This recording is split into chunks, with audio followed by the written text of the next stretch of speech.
You are looking at Julian's pronunciation guide, where we look at how to pronounce better some of the most mispronounced words in the world, like this other curious word. But how do you say what you're looking for today?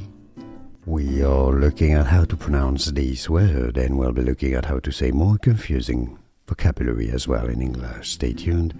Friar is how it's said in English, British English, fry, friar. Now in American English it's said as friar.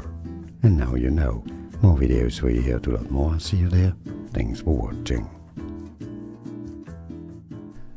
Here are more videos on how to pronounce more confusing words and names too many mispronounced. Like this video if you found it useful. I appreciate your support. I'll see you soon and thanks for watching.